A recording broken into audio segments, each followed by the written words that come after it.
n'a jamais été très disert à propos de ses sentiments, donc de la dimension psychologique de sa vie terrestre.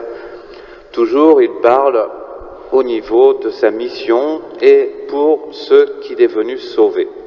Voilà, ça c'est vraiment celui qui sait perdre sa vie dans le sens évangélique du terme.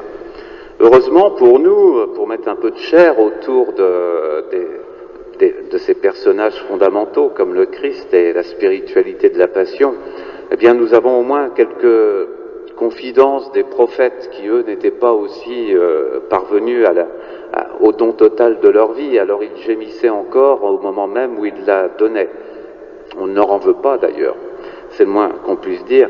Et Jérémie, bien, est de cela, et on a un très beau passage, une belle confidence sur la difficulté, à la fois la suavité, et en même temps la difficulté à vivre cette vocation prophétique qui est la sienne, qui consiste à annoncer les choses que Dieu, eh bien, lui dicte, et ce qu'il a annoncé aux hommes, eh bien, ça va pas dans le sens de leur poil, et donc ça les défrise.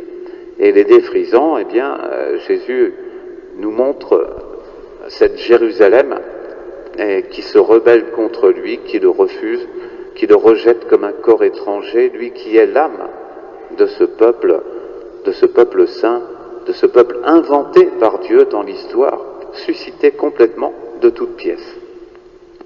La spiritualité de la Passion est vraiment inhérente à la spiritualité prophétique. Jérémie donc nous dit qu'il a été séduit d'abord par la beauté de Dieu et par sa sagesse. C'est notre cas à tous. On est séduit par Dieu, l'infini qui vient à nous, nous qui sommes si petits, sa bonté, cette condescendance divine, c'est merveilleux. Et cette promesse de toujours veiller sur nous pour ceux qui regardent l'essentiel, et même ceux qui regardent le secondaire, la providence divine.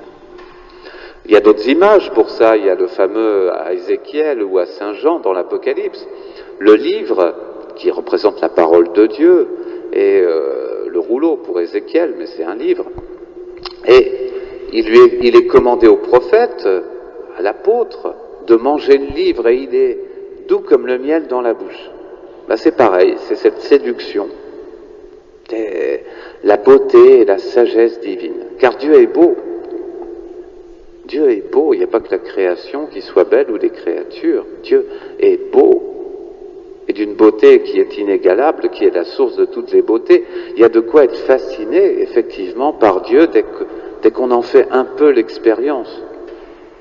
Mais, à la suite de cette séduction, eh bien, il y a le travail de l'annonce.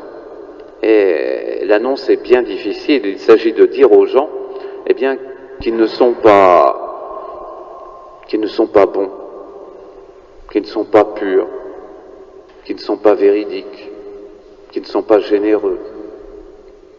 Bref, déjà à l'époque du prophète Jérémie, c'était difficile à dire ce genre de choses. Pensez aujourd'hui, c'est toujours pareil.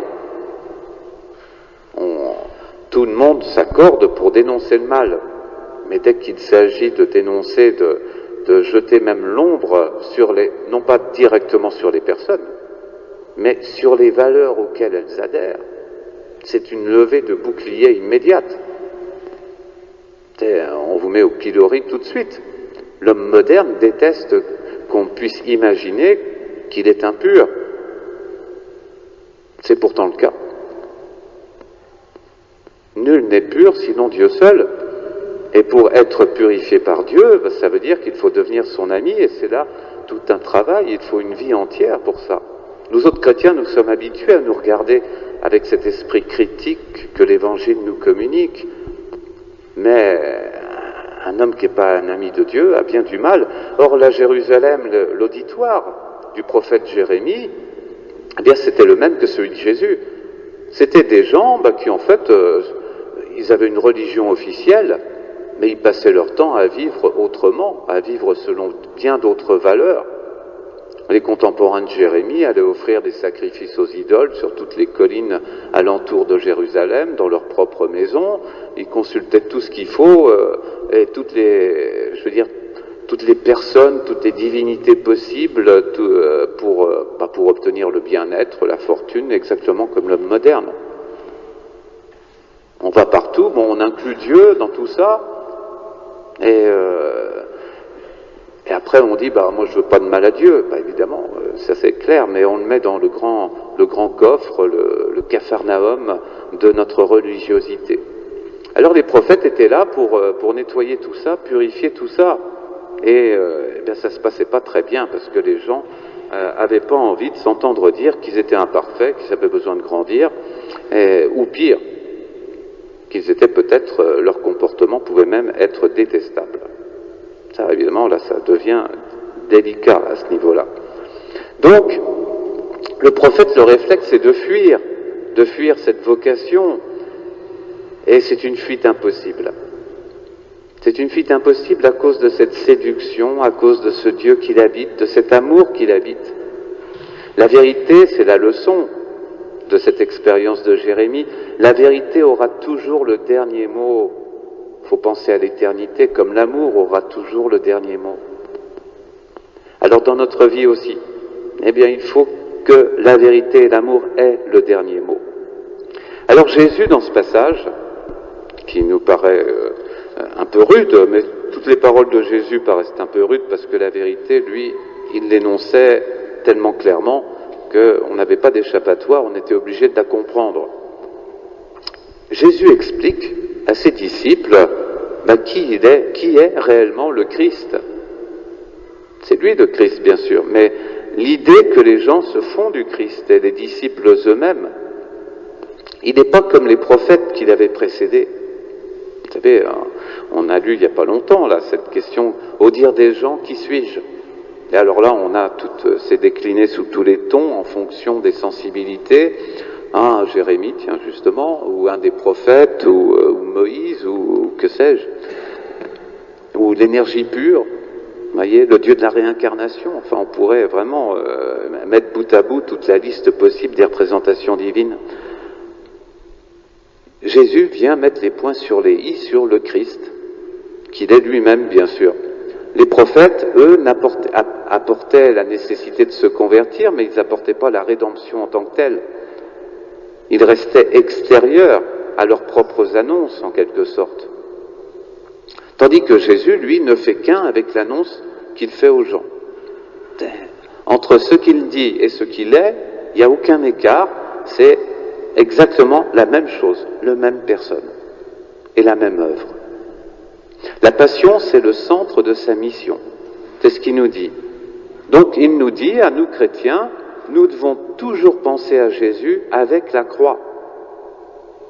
Alors, on peut y penser aussi. Alors, on peut prendre des croix méridionales, très ensanglantées, mais on peut aussi y penser comme l'épouse du Cantique des Cantiques, plus suavement. Mon bien-aimé est un sachet de myrrhe qui repose sur mon cœur. Mais c'est le crucifié qui repose dans mon cœur, c'est lui que je regarde. C'est ce visage-là qui est vraiment transfiguré. Et la passion est le centre vraiment de la mission du Christ. Alors Pierre, qui veut le protéger, il veut bien faire, Pierre on sait bien, on le connaît, eh bien Jésus invoque contre lui deux sources. Ses pensées, sa pensée, là, son conseil, vient à la fois du diable, arrière Satan, et vient aussi des hommes, une pensée d'homme. Ce que Jésus veut dire, c'est que la logique de la survie, c'est celle de Pierre, la logique de la survie fait toujours alliance avec le mal, avec le péché, avec le diable. C'est jamais, Dieu ne l'utilise jamais dans la dynamique de la foi. Il l'utilise pour l'âme, bien sûr, au niveau spirituel, mais là, c'est pas au niveau de l'âme. Là, c'est vraiment sauver sa peau biologique. Et cette survie-là, biologique, n'est jamais exploitée par Dieu, mais elle est toujours exploitée par le diable. Donc, quand on pense, quand on fait entrer ce critère dans nos choix moraux, on doit vraiment prendre bien garde à ce qu'on est en train de faire, parce que ça risque de passer seulement de l'homme au diable en personne. La logique de la survie, ce n'est pas la logique de la croix. La logique de la survie n'est pas libératrice. C'est retarder le moment. C'est tirer sa petite épingle du jeu en laissant tous les autres se faire avoir. C'est pas la logique de la croix. La logique de la croix est la seule qui puisse nous permettre de dépasser, ce qui nous terrifie. La mort nous terrifie. Alors, entrons au contraire, regardons la croix en face, c'est ce que Jésus a fait. Il aurait pu partir très simplement, très divinement, au moment qu'il aurait choisi. Il aurait pu passer directement à l'ascension. Il aurait emmené ses disciples, il se serait élevé un peu au-dessus de terre, et il aurait disparu à leurs yeux. Mais il pouvait, qu'est-ce qui empêche? Il avait proclamé qu'il était Dieu, c'était faisable. Mais il n'a pas voulu agir ainsi. Il aurait pu mourir dans son lit de vieillesse, repu de jour. Il n'a pas voulu. Peut-être par accident, il aurait pu. Il n'a pas voulu. Il a voulu que ce soit vraiment la croix. Il veut nous montrer la croix, il veut nous montrer l'horreur, ce qui nous fait peur, la mort. Cette mort, il veut nous la montrer. Et nous dire, attention, elle devient ténébreuse quand vous adoptez la logique de la survie, elle devient lumineuse si vous adoptez la logique de la rédemption, la logique de perdre sa vie pour Jésus. Et comment perdons-nous notre vie? Pas comme on perd un billet de banque ou ses clés. Perdre sa vie, ça veut dire donner sa vie, ça veut dire aimer. Et quand on aime, on donne sa vie. On donne son cœur, mais donner sa vie, donner son cœur, donner son temps, c'est donner sa vie tout entière. Alors perdre, c'est dans ce sens-là. Celui qui ne veut pas donner, celui qui n'aime pas, alors lui va entendre le verbe perdre au sens propre et au sens douloureux du terme. Je vais perdre ma vie.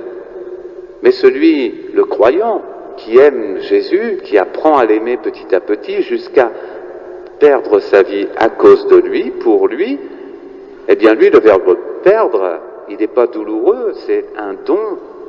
Ça veut dire je t'aime, Seigneur Jésus. Donc, le Seigneur nous invite à prendre notre croix jour après jour. Telle est la vraie foi en Jésus-Christ. Prendre sa croix et non pas la fuir. Perdre sa vie, comme je viens de le dire, c'est vraiment un acte d'amour. C'est aussi, vous voyez, une nouvelle perspective, une perspective divine. C'est la vie spirituelle, ça consiste pas à posséder, à gérer, à retenir la vie qu'on aurait reçue de l'extérieur de Dieu. Non, donner sa vie, ça veut dire se perdre dans la vie qui est en Dieu comme on se perdrait dans un océan, comme on plongerait dans un océan qu'est la vie. Et c'est ça, avoir la vie.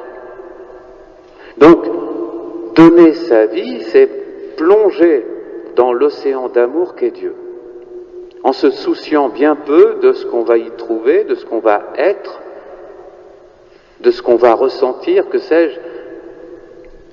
Quelqu'un qui aime un autre et qui veut faire alliance avec lui ne calcule pas d'abord comment va être sa vie quotidienne dans le mariage. Il me dit oui et ensuite il voit jour après jour comment ça se passe. Avec Dieu, ça doit être la même chose. L'éternité, c'est un océan sans fin. Et nous devons plonger dedans, donner notre vie. Et ici-bas, par la prière, nous nous entraînons dans la petite piscine de la foi à faire cette plongée magnifique, jour après jour.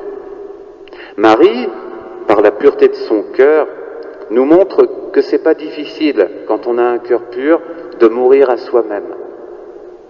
Voyez les gens qui ont du mal à mourir à eux-mêmes, c'est-à-dire à mourir, à laisser leur vie. Ce sont toujours les gens qui ont fait d'eux-mêmes le centre de leur existence. Ce sont ceux qui ont construit, je sais pas, des empires financiers, ou même sans aller jusque-là, qui ont construit une belle petite maison à la campagne et qui veulent vivre quasi éternellement dedans. Et tout ce qui vient menacer ce confort, cet équilibre, eh bien c'est une mort. C'est vécu si douloureusement pour eux. Marie nous montre au contraire que lorsqu'on aime, on est complètement décentré de soi-même. On n'a pas à le fabriquer, on n'a pas à le programmer ni le planifier, ça se fait tout seul. Le cœur va directement, s'envole, directement vers l'objet de son amour, vers l'être aimé. Alors au cours de cette Eucharistie, recevons humblement la leçon de Jésus en lui disant « Nous ne sommes pas encore capables d'aller jusque-là, mais apprends-nous. Sois patient, Seigneur Jésus, donne-nous le sentiment, la fascination de ta beauté, et puis jour après jour, en nous plaignant comme Jérémie, certes, eh bien nous essaierons vraiment, éperonnés par l'amour, de parler de toi, de faire la publicité autour de ton royaume. »